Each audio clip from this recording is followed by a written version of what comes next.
Dako po tayo sa exhortation at samahan po ninyo ako mga kapatid sa aklat po ng Genesis, chapter 32.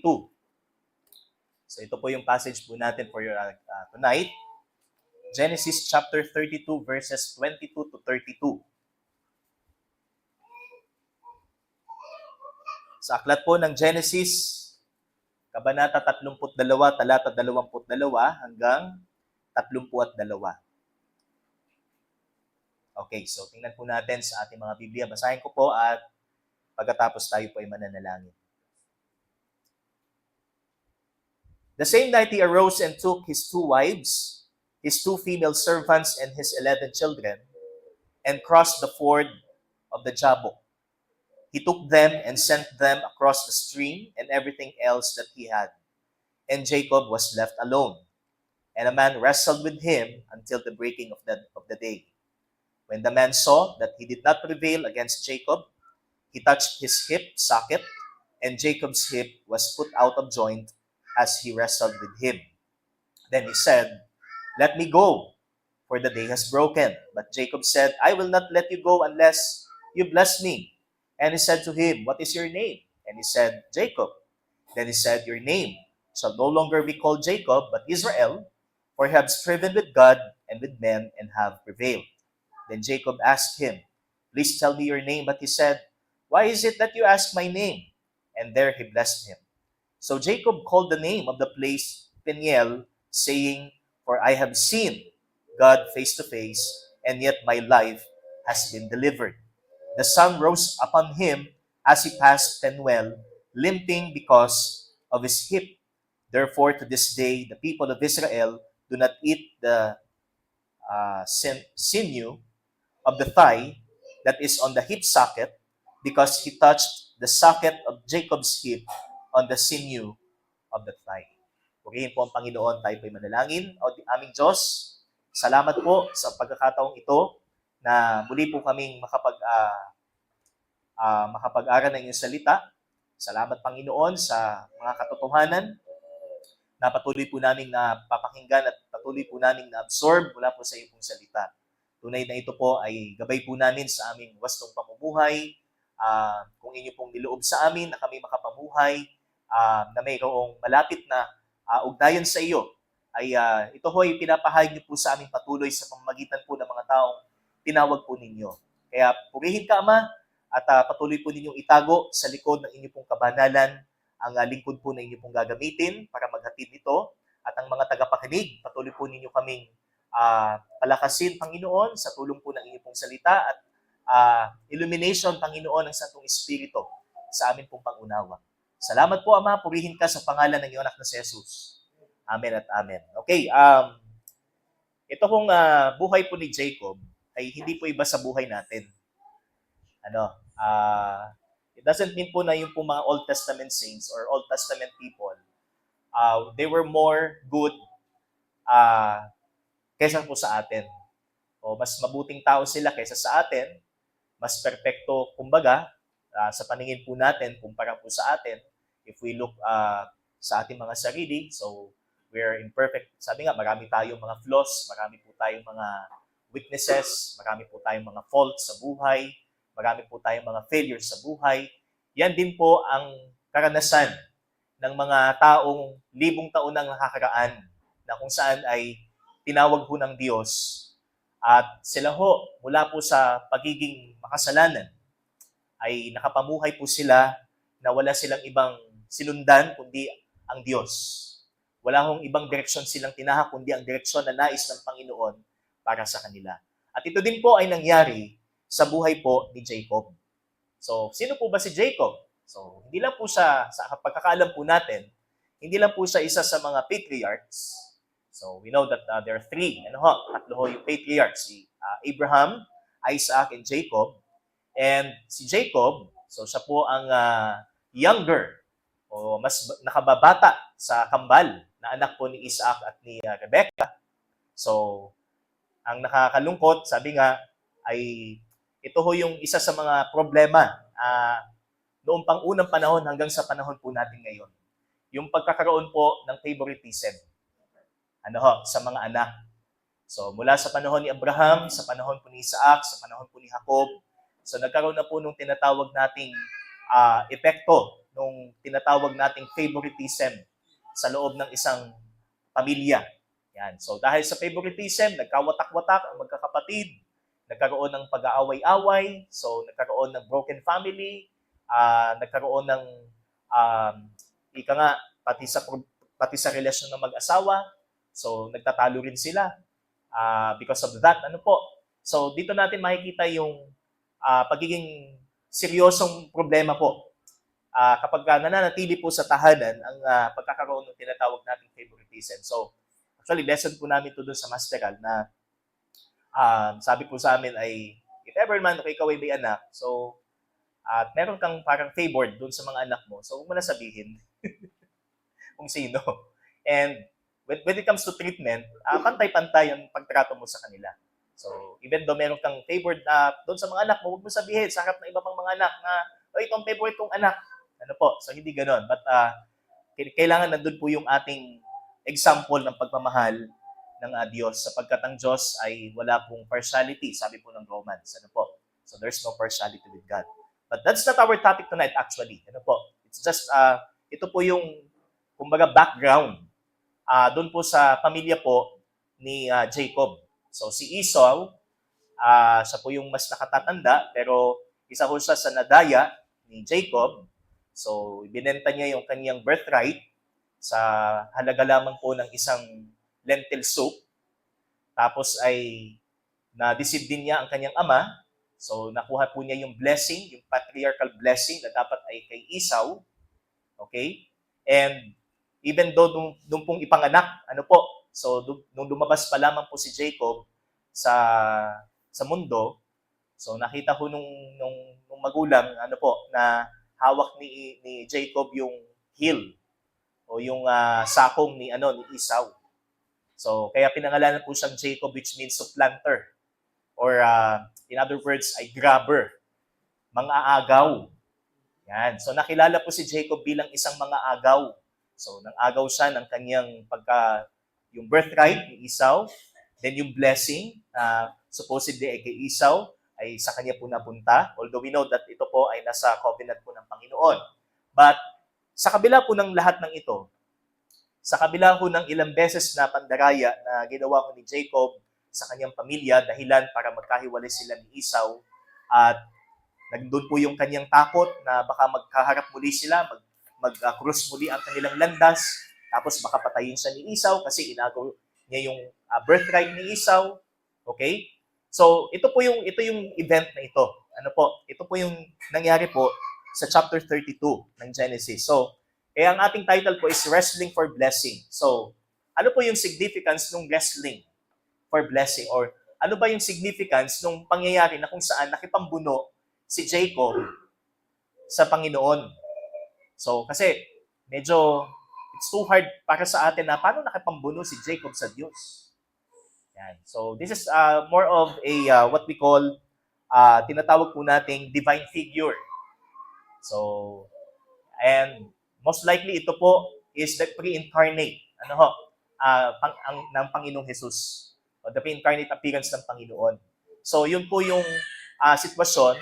So, nagkaroon po ng encounter doon po sa Jabbok River.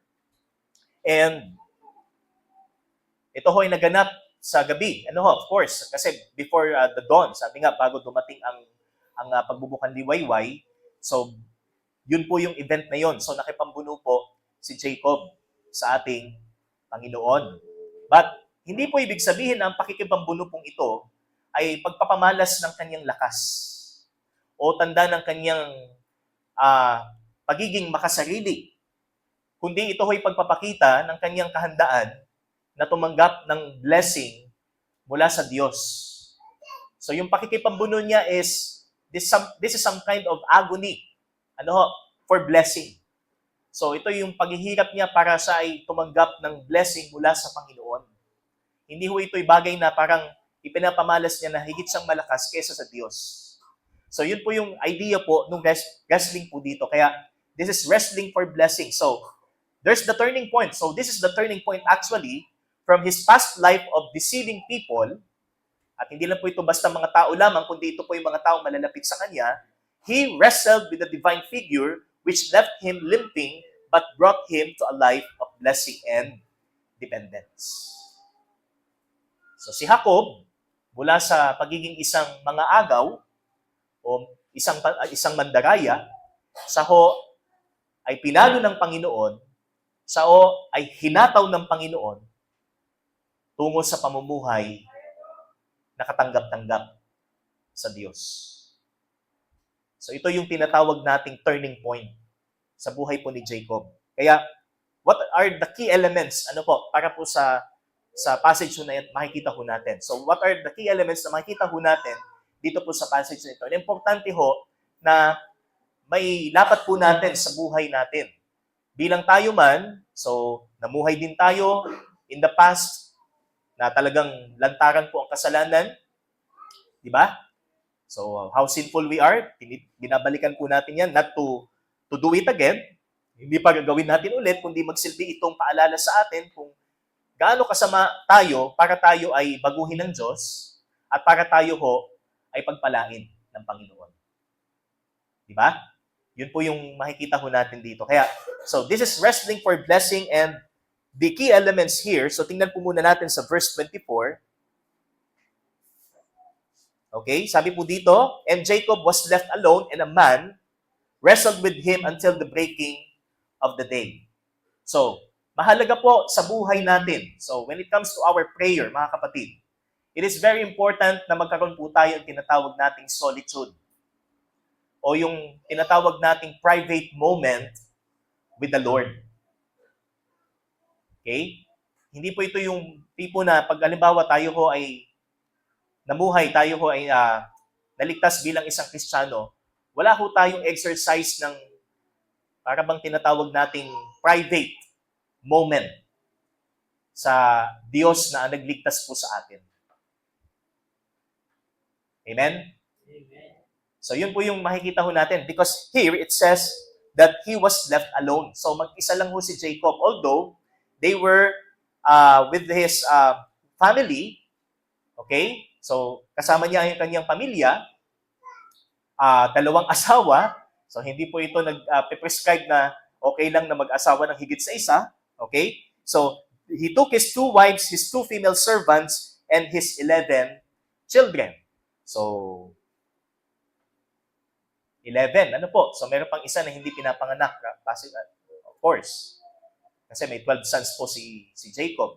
So, 11 kanyang mga anak at sila'y tumawid sa Jabbok. And he took them and sent them across the stream and everything else that he had. And he was left alone and a man wrestled with him until the breaking of the day.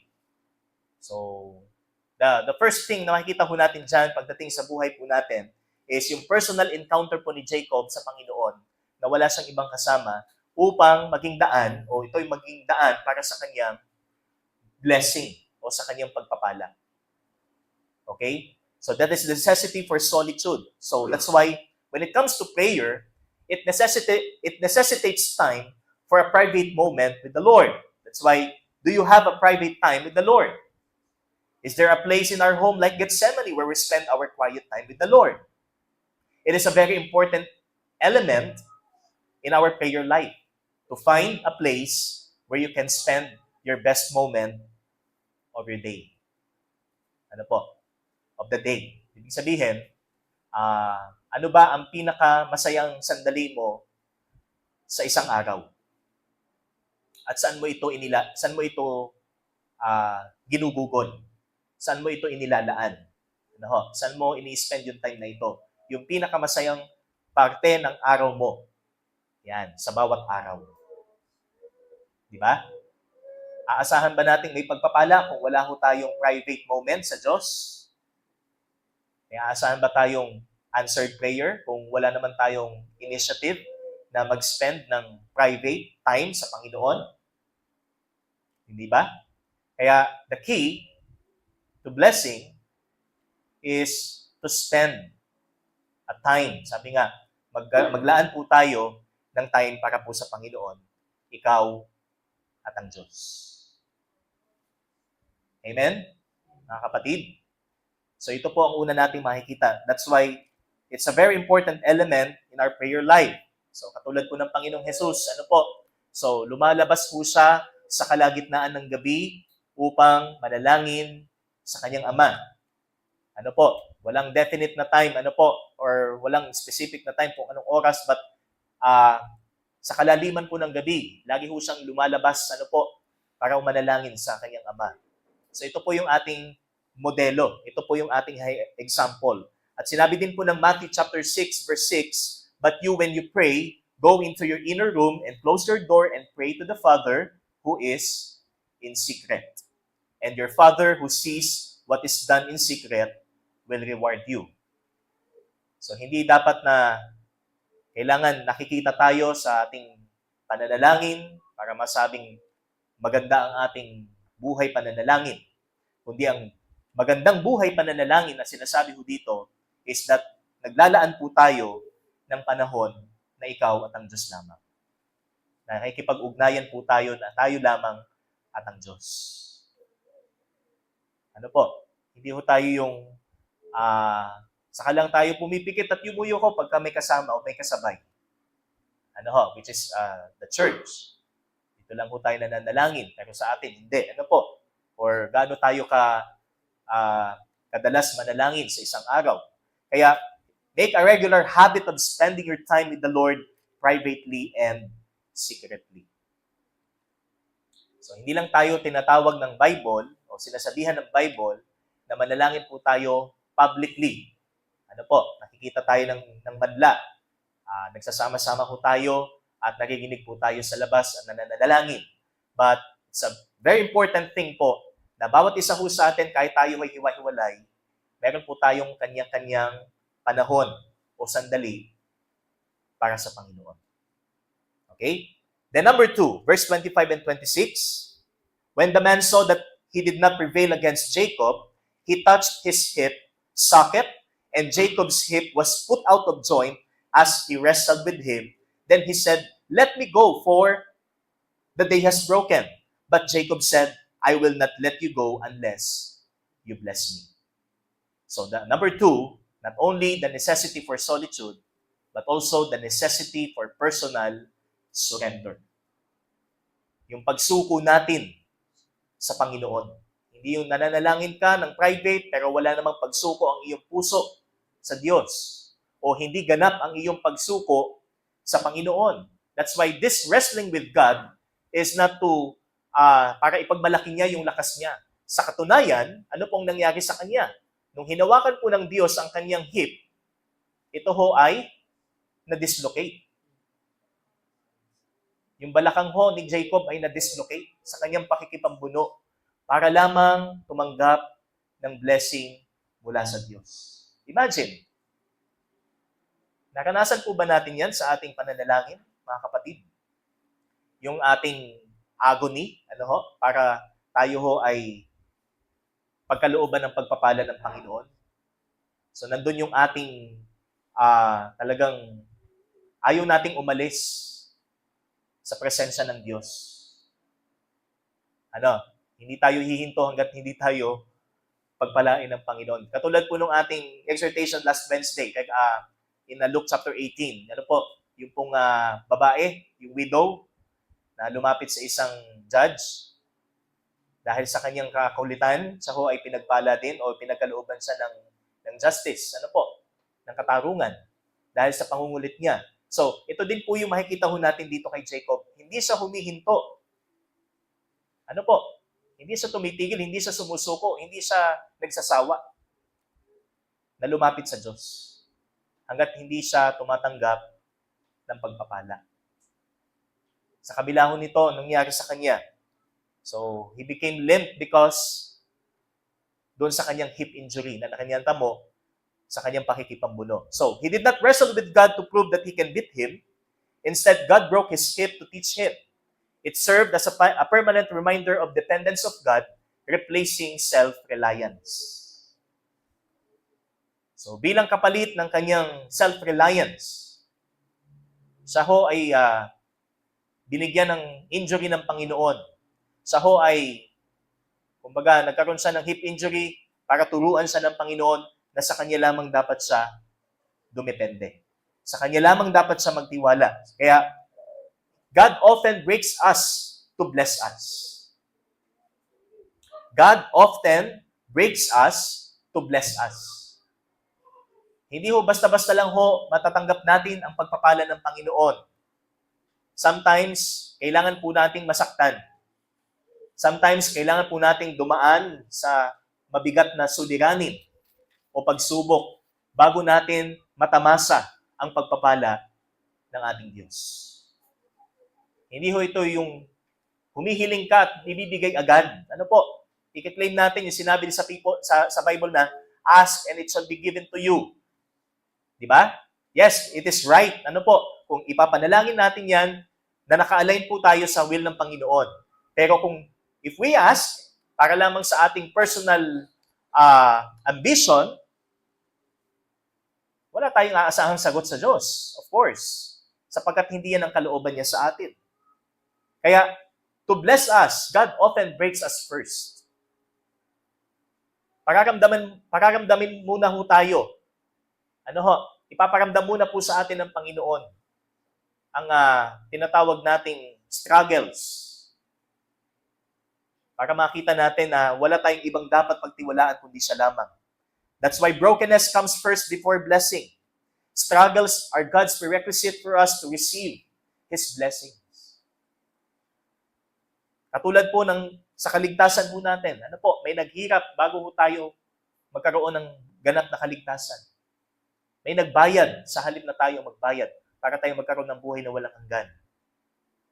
Hindi ho basta ang pagpapala na ito ay makakamit lamang natin o wala ho tayong pinagdadaanan sa practical na bahagi. Meron munang pagtuturo ang Diyos sa atin. Meron munang ipaparealize ang Panginoon sa atin. Bago mo tanggapin ang kanyang pagpapala. Okay? That's why He breaks us often to bless us, and He teaches us to be dependent to Him alone.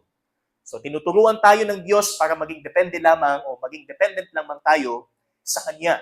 Kaya, victory is only possible for a Christian who yields himself to the will and to the power of God.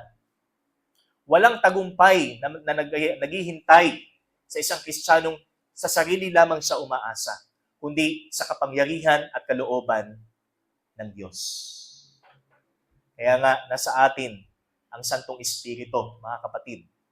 Tinuturuan lagi tayong dumepende sa Santong Espiritu at tayo po ay maging babad sa salita ng Panginoon. Kaya tayo ho ay magiging victorious sa ating spiritual na buhay. Hindi ho tayo laging defeated ng ating laman at ng ating sarili. Okay? Kaya there's the necessity for personal surrender. Merong pagsuko. Lagi ho tayong lumalapit sa Diyos na isinusuko natin ang ating mga sarili. Isinusuko natin ang ating mga kasalanan.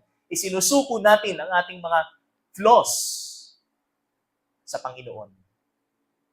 At humihingi tayo sa Kanya ng saklodo. Panginoon, tulungan mo ako. Hindi ko po mapagtatagumpayan ito kung hindi lamang po dahil sa iyo. And that's the key to a blessing. Amen? Amen po ba, mga kapatid?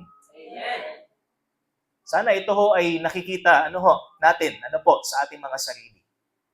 Na hindi ho ang Diyos ay may problema na parang ang scars ng blessing para sa akin ngayon. Parang hindi ako masyadong pinagpapala sa aking hanap buhay ngayon. Yan. Bakit kaya? Bakit kaya ang ganit ng aking espiritu ngayon?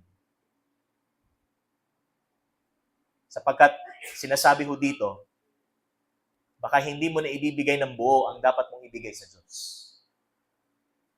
Yung mga bagay na dapat mong isuko sa Diyos, ayaw mo pang bitawan.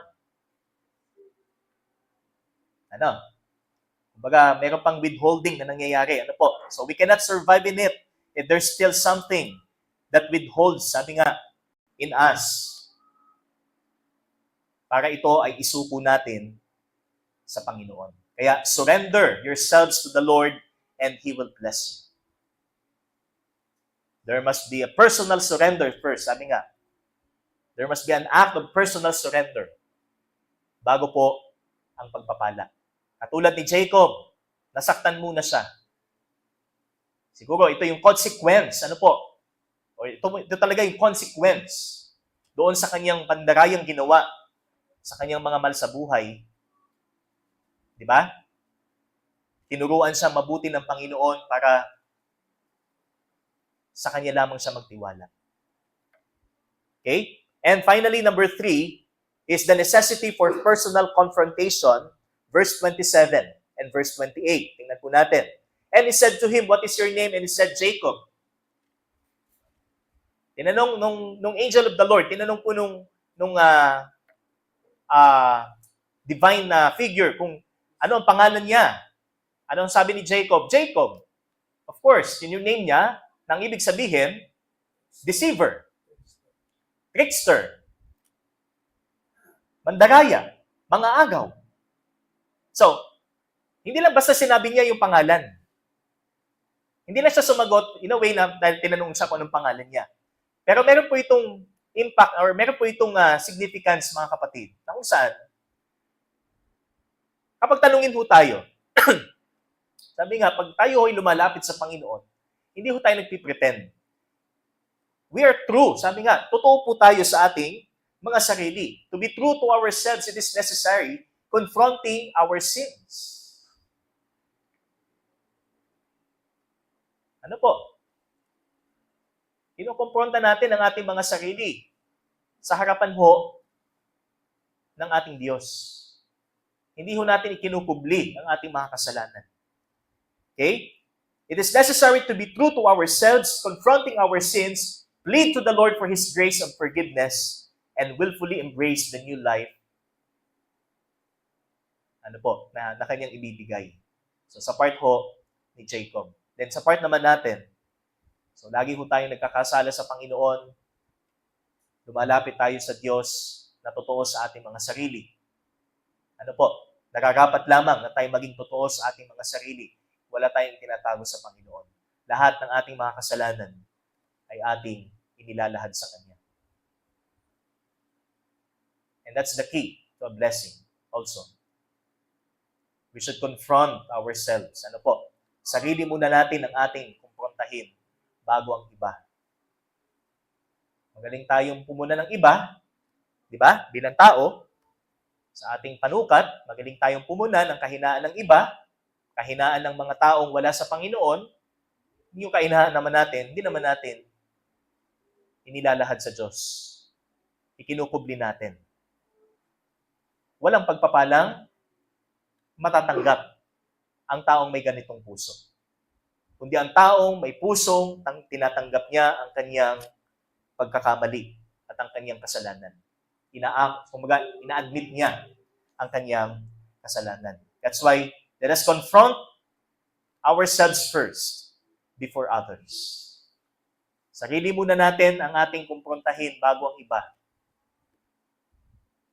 Kung tayo may hinihiling sa Diyos, pagpapala, Panginoon, I pray for this, kalooban po ninyo, Panginoon.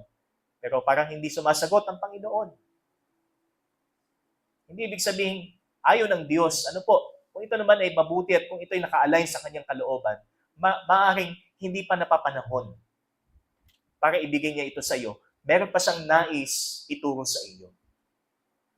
Meron pa siyang nais ipaunawa sa iyo. Amen? Kaya ito po mga kapatid. So there's the necessity for solitude.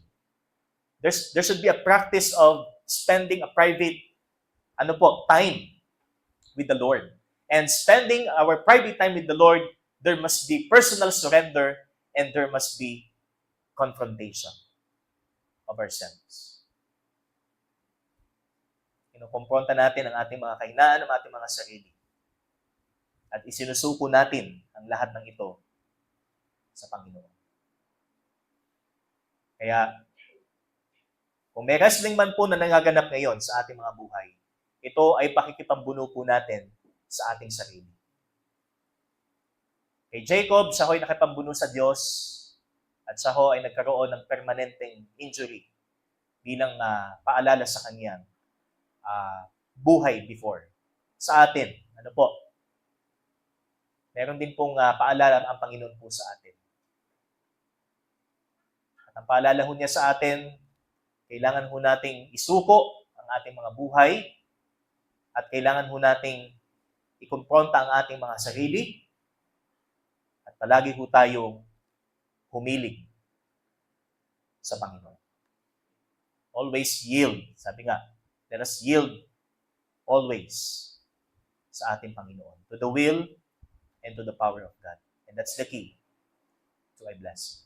So let us wrestle with our flesh. Let us wrestle with our sins. Okay? With a personal surrender and confrontation of our sins and spending a prayer time, private prayer time with the Lord. Then blessing. Sabi nga, ang pagpapala po ay darating sa atin. Tayo po'y manalangin. O Diyos, salamat sa iyong salita. Salamat po sa iyong pagtuturo upang kami ay patuloy na maging dependent lamang sa iyo at patuloy lamang kaming magtiwala sa iyo sa mga hindi po namin matiyak o hindi po namin maunawang mga kaganapan sa amin po mga buhay. Maaaring ito po ay pagtuturo niyo po sa amin upang makipaglaban sa aming laman, sa aming mga kahinaan, sa tulong at biyaya po ninyo, at patuloy lamang ka naming pagtiwalaan sa panahon pong ito. O Diyos, purihin ka sa pangalan ng iyong anak na si Jesus. Amen at amen. Purihin po ang Panginoon.